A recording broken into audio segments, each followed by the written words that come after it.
Buongiorno, siamo ad Alta Tiratura, io sono Alessandro Gnocchi, questa è Radio Libertà. Partiamo con le classifiche perché il lungo dominio delle saghe estive volge al termine. Questa settimana abbiamo due libri che fanno numeri davvero importanti. Uno è il libro Una conquista fuori menù di Felicia Kingsley, edito da Newton Compton, che fa 24.337 copie, sono tante. Lei è la, diciamo, regina internazionale della cosiddetta chick lit, letteratura per pollastrelle, letteratura quindi a carattere femminile principalmente.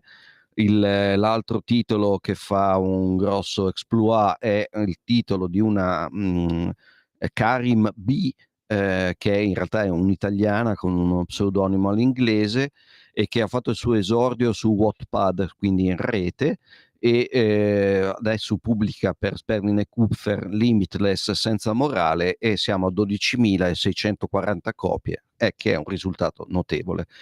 Il resto della classifica invece è occupato dalle saghe appunto che ho appena citato, che hanno dominato tutta l'estate.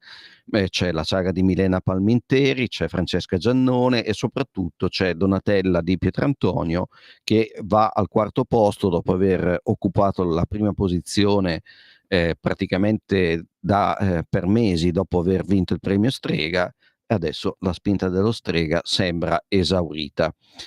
Allora, lasciamo perdere la classifica, abbiamo visto appunto che ci sono delle novità e passiamo i libri che vi voglio consigliare, o meglio, partiamo da un libro che vi voglio sconsigliare, oppure facciamo così, leggetelo per farvi quattro risate.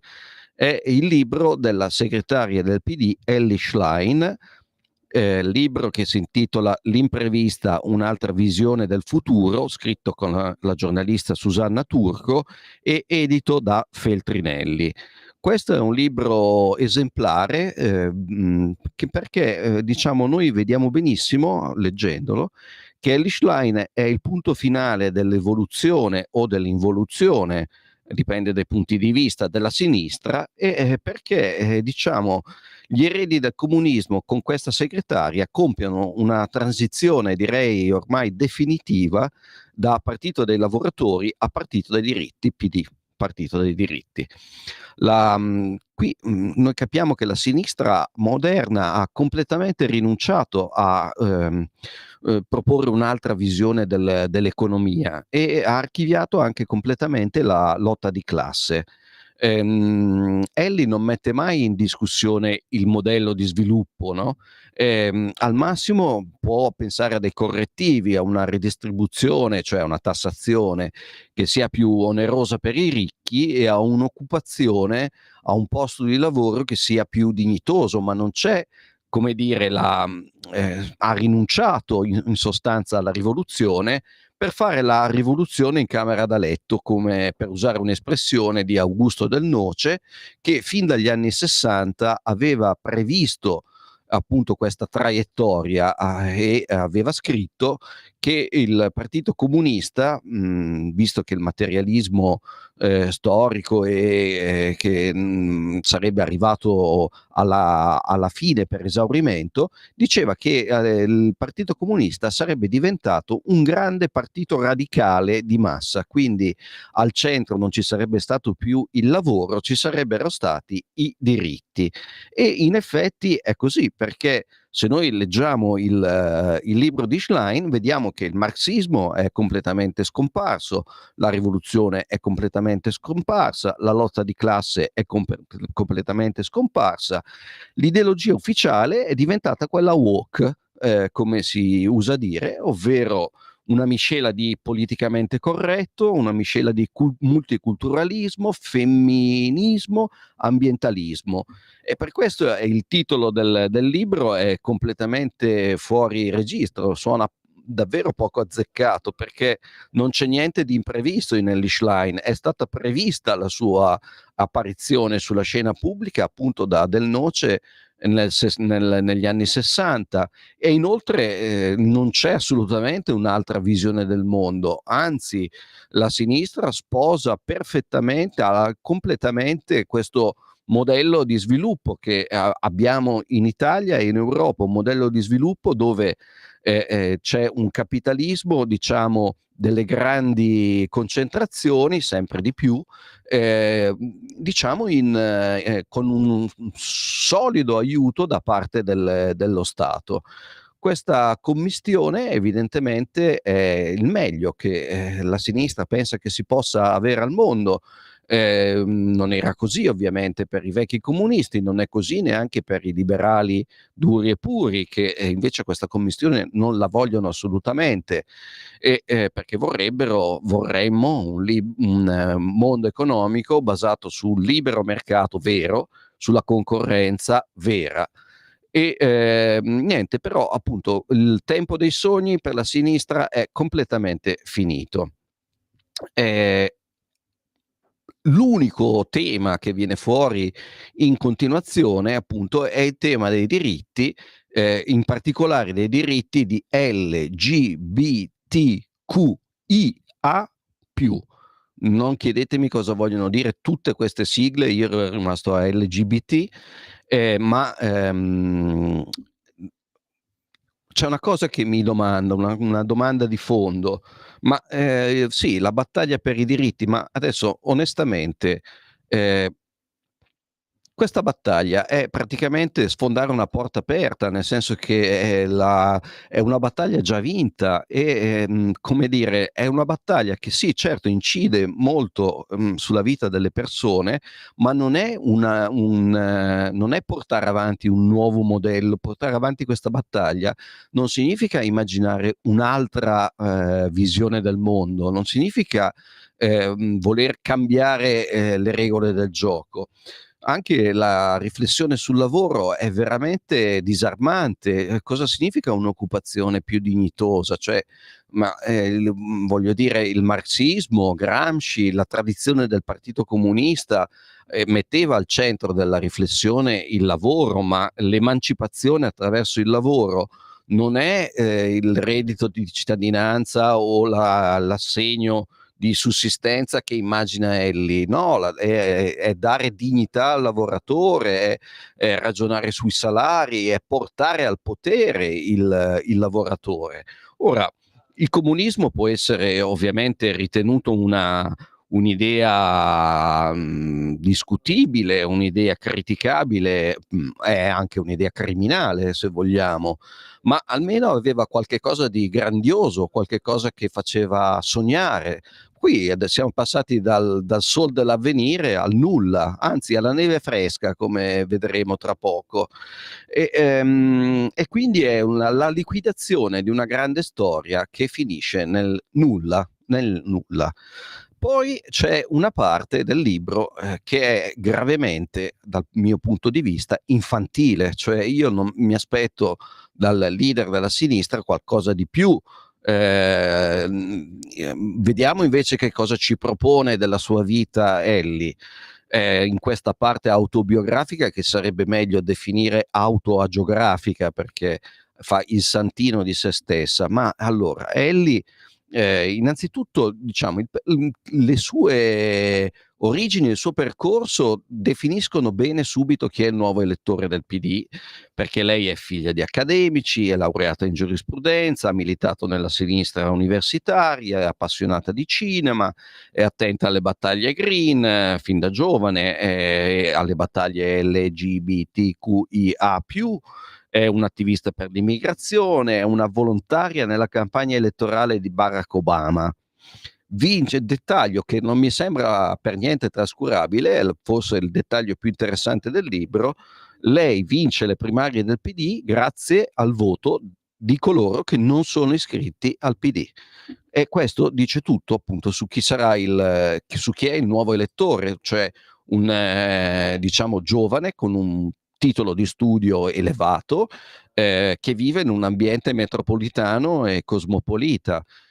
Sarà un ragionamento valido dal punto di vista elettorale? Magari sì, però questa è strategia, è piccolo cabotaggio, non è ideologia, non è avere una visione del mondo, è avere una tattica elettorale. E sono due cose completamente diverse.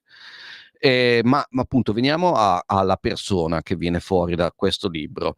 Non mi permetto di giudicarla, mi permetto semplicemente di dire che il ritratto che ci vuole fornire purtroppo è veramente infantile. Allora noi veniamo a sapere che le piacciono i panini dell'autogrill, mangia le lasagne, adora le patate al forno, le piace canticchiare le canzoni che passa alla radio, guardare Sanremo, lo commenta con le amiche su Facebook minuto per minuto, passa la notte con i videogiochi, gioca a Trivial, adora mettere i dischi nelle notti vintage, suonare la chitarra, buttarsi nella neve fresca e ballare Gay Pride. Ecco, dal sol dell'avvenire alla neve fresca, cioè da un sogno vero alla fuffa più totale. Ma comunque diciamo che questo libro, anche preso però dal punto di vista di cercare di capire cosa ci dice la sinistra, pur essendo un libro per il resto completamente trascurabile, da questo punto di vista può essere interessante. Certo, non aspettatevi di trovare della cultura politica dentro al volume di Elish Line, perché drammaticamente non ce n'è neanche l'ombra. Adesso ci fermiamo un attimo e poi vedremo come questo discorso, come il discorso sul libro di Elish Line, si lega a una tendenza più generale messa in luce dal sociologo francese Olivier Roy. Adesso però, prima ascoltiamo un brano di Santana, Black Magic Woman, che vi ricordo però è un brano portato al successo da Santana, ma scritto da Peter Green, grande chitarrista dei Fleetwood Mac.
Got a black magic woman, got a black magic woman. I've got a black magic woman, got me so blind I can't see. That she's a black magic woman, she's trying to make a devil out of me. Don't turn your back on me, baby. Don't turn your back on me, baby. Yes, don't turn your back on me, baby. Stop messing around with your tricks. Don't turn your back on me, baby. You just might pick up my magic sticks.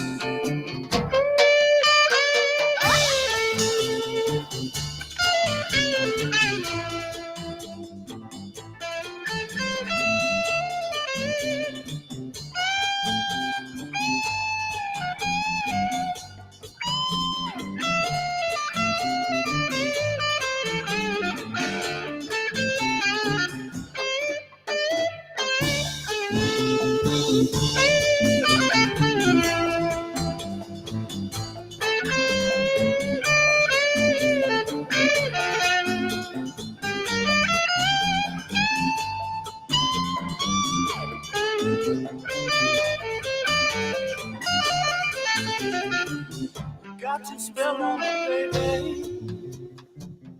Got your spell.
Lui cosa dice? Dice quando manca un accordo su quelli che sono i valori comuni, ogni minoranza reclama il riconoscimento della sua specificità e chiede quindi delle norme ad hoc.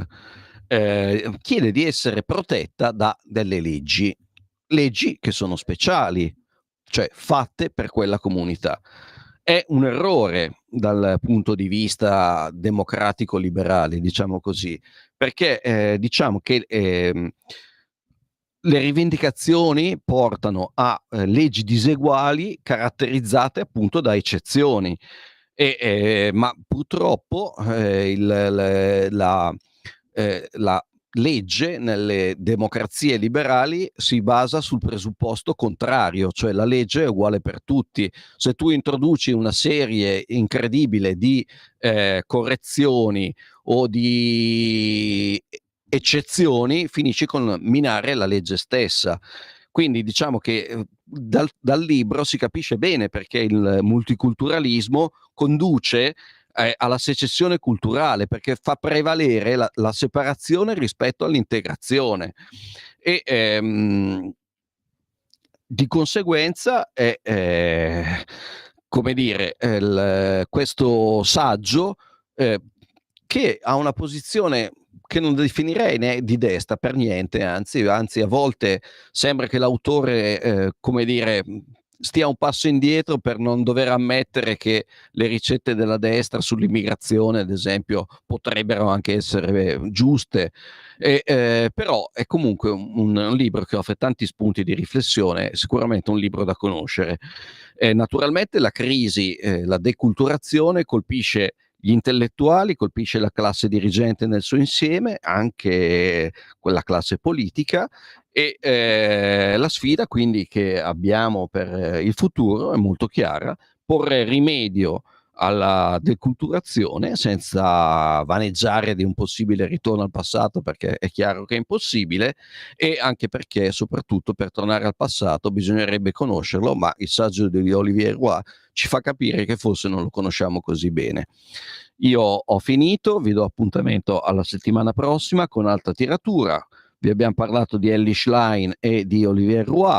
C'è un nesso tra i due libri e credo che si sia capito come appunto questo passaggio della sinistra da Gramsci a buttiamoci nella neve fresca sia appunto un classico esempio di deculturazione. E con questo ho chiuso e vi saluto.